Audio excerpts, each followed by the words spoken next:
திருச்செந்தூர் ஆண்டவனே வேல் முருகா, தினம் உனக்கு நன்றி சொல்வோம் மால் மருகா.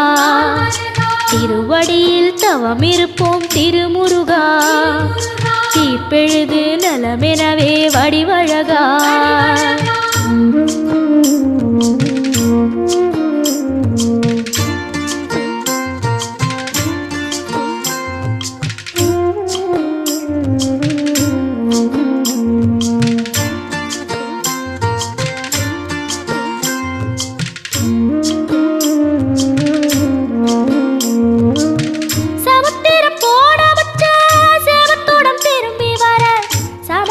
சாமி